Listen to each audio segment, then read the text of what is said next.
पत्रकार परिषदेसाठी आपण सर्वजण उपस्थित राहिलात त्याबद्दल मी सर्व संघटनांच्या वतीनं आपलं या ठिकाणी स्वागत करतो.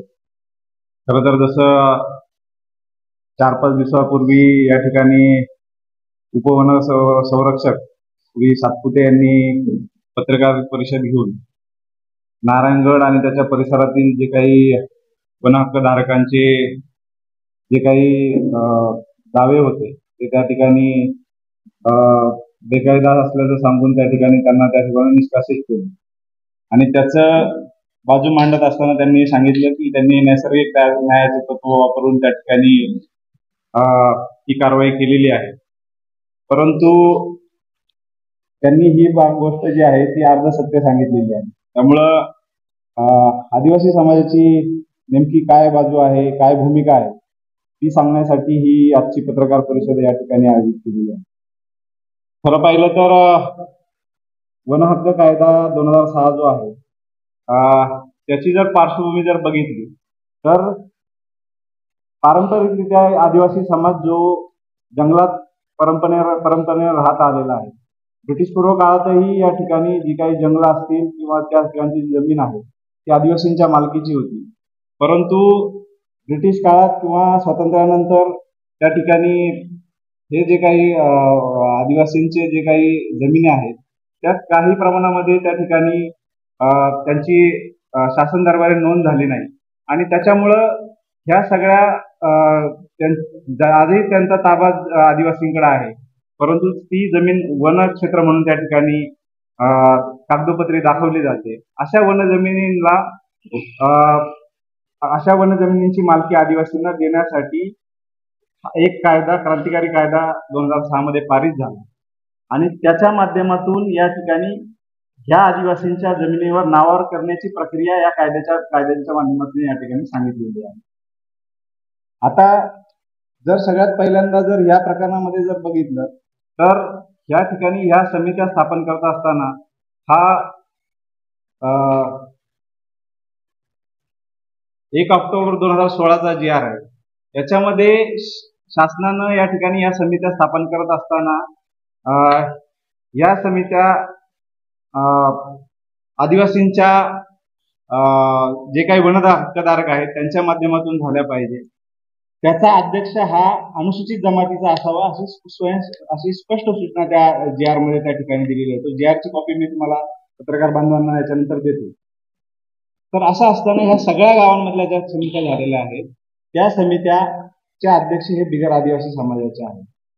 बिगर आदिवासी समाजाच्या अध्यक्षांकडून आदिवासी समाजाला न्याय मिळण्याची अपेक्षा आपण कशी बाळगू शकतो? दुसरी गोष्ट, हे सगळे दावे ज्यावेळेस ग्राम समितीने फेटाळले, उपविभागीय समितीने फेटाळले, त्यानंतर त्या ठिकाणी ते जिल्हा स्तरावरती गेले. जिल्हा स्तरावरती जात असताना त्या ठिकाणी जिल्हास्तरीय समितीमध्ये आदिवासींचे 3 प्रतिनिधी असणं आवश्यक असताना त्या ठिकाणी त्या जिल्हा परिषदेची मुदत संपल्यामुळे त्या ठिकाणी एकही सदस्य त्या ठिकाणी उपस्थित नव्हता. अशा परिस्थितीमध्ये केवळ 3 सदस्यांच्या उपस्थितीमध्ये म्हणजे उपवन संरक्षक, जिल्हाधिकारी आणि प्रकल्प अधिकारी या 3 सदस्यांच्या उपस्थितीमध्ये या ठिकाणी हे दावे फेटाळण्यात आले. मग आमचा प्रश्न आहे की जर ह्या शासनाने ह्या कायद्यामध्ये ग्राम स्तरावर, उपविभागीय स्तरावर आणि जिल्हा स्तरावर आदिवासींचे प्रतिनिधी या ठिकाणी असावे आणि त्यांच्यासमोर या प्रकरणांची सुनावणी झाली पाहिजे अशी तरतूद असताना जिल्हा स्तरावरती जेव्हा हे प्रकरण फेटाळलं गेलं त्यावेळेस तिथं एकही आदिवासींचा प्रतिनिधी उपस्थित नव्हता. मग अशा प्रकारे जर ग्राम स्तरावरती जर बिगर आदिवासी व्यक्ती तिथं अध्यक्ष नेमून या प्रकरणाची सुनावणी होत असेल, जिल्हा स्तरावरती कुठलाही आदिवासी प्रतिनिधी नसताना या प्रकरणाची सुनावणी होत असेल तर तुम्ही कुठलं नैसर्गिक न्यायाचं तत्व पाळलेलं आहे हा आमचा सवाल आहे. दुसरी गोष्ट की ह्या कायदा जो आहे हा वन विभाग, महसूल विभाग, आदिवासी विभाग या 3 ते 4 डिपार्टमेंटला एकत्रित ही प्रक्रिया आहे. ह्या सगळ्या विभागाचे सदस्य या कमिट्यांमध्ये आहेत. त्यामुळं ही प्रक्रिया अशी सुट्टी आपण पाहू शकत नाही. त्याच्यामुळे वन विभागानं जे सांगितलं ते फक्त त्यांच्या पुरतं सांगितलं. परंतु वन दाव्याची प्रक्रिया सुरू होऊन ती शेवटापर्यंत जात असताना त्या ठिकाणी आज सातपुते साहेब त्या ठिकाणी त्या कमिटीचे सदस्य आहेत. ही प्रक्रिया कायद्याच्या दृष्टीने योग्य प्रकारे पार पाडली जाते की नाही हे बघणं ही त्यांची जबाबदारी होती. त्याचप्रमाणे जिल्हाधिकाऱ्यांची ती जबाबदारी होती ती त्यांनी केलेली नाही असा आमचा आरोप आहे. दुसरी गोष्ट, या ठिकाणी ज्यावेळेस तुम्ही म्हणता की हे पूर्व भागातले म्हणजे बिगर अनुसूचित क्षेत्रातले हे दावे आणि त्याच्यामुळे तुमचा बराचसा आक्षेप आहे.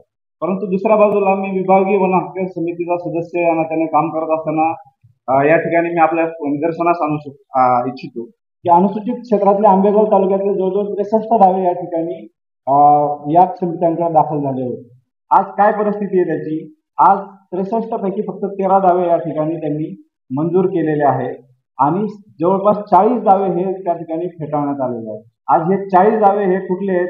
किरपाड असेल, आवपे असेल, आगाणे असेल, या परिसरातले जे अनुसूचित क्षेत्रामध्ये वर्षानुवर्षे ते त्या ठिकाणी लोक त्या ठिकाणी ती वन जमीन त्या ठिकाणी कसतायत. त्यांच्याकडं त्यांनी जे कायदेशीर प्रक्रियेमध्ये जे विहित केलेले जो 2 पुरावे आहेत ते त्या ठिकाणी दिलेले असून सुद्धा त्या ठिकाणी वन विभाग ते पुरावे ऍक्सेप्ट करायला तयार नाही आणि हे दावे फेटाळून आज हे या ठिकाणी विभागीय वन हक्क समितीकडे हे दावे या ठिकाणी आलेले आहेत. मग अशा प्रकारची परिस्थिती असेल, आता इकडच्या लोकांवरती तुम्ही आक्षेप देतात की हा अतिक्रमणानंतरची आहे, परंतु ही ज्या ठिकाणी आंबेगाव तालुक्यातली पश्चिम भागातली ही जी आहे याच्यावरती तुमचं तशाच प्रकारचं म्हणणं असेल आणि तुम्ही जर 2005चा पुरावा नाही म्हणून ही प्रकरणं फेटाळत असाल तर हे योग्य नाही. दुसरी गोष्ट, या कायद्याअंतर्गत कलम 3.2 अंतर्गत 17 सुविधा या ठिकाणी 17 सुविधांसाठी या ठिकाणी जमीन अधिग्रहण करण्याचा अधिकार या ठिकाणी उपवन संरक्षक यांना दिलेला आहे. विभागीय वन हक्क समितीच्या झालेल्या बैठकीमध्ये विभागीय आयुक्तांनीही या ठिकाणी मी तुम्हाला मिनिट दाखवतो त्याचे स्पष्ट म्हणलेलं आहे की ज्या ज्या गावांचे कलम 3.2 अंतर्गत सुविधांसाठी जे प्रस्ताव येतील ते उपवन संरक्षक यांनी तात्काळ मंजूर केले पाहिजे. परंतु इथले जे वन संरक्षक आहेत ते मात्र त्यांच्या अधिकारात असलेले दावे त्या ठिकाणी मंजूर करत नाही आणि ते दावे त्या ठिकाणी पुण्याला मुख्य वन संरक्षक यांच्याकडे मंजुरीसाठी पाठवले जातात. अशा प्रकारे आदिवासी भागातील गावांची या ठिकाणी अनेक वर्षापासून या ठिकाणी अडचण होते.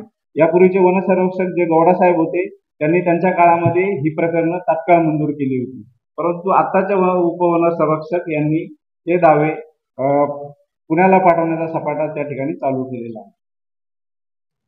त्याच्यानंतर पुढची गोष्ट म्हणजे की ह्या कायद्याअंतर्गत वन हक्क दावे दिल्यानंतर म्हणजे विशेषतः अभयारण्य परिसराची जी काही गावं आहेत त्याच्यामध्ये बोरगिरी असेल, येळवली असेल, इकडं औपे असेल, ही गावं त्या ठिकाणी अभयारण्य क्षेत्रात येतात किंवा अभयारण्य क्षेत्राच्या बाउंड्रीवर येतात.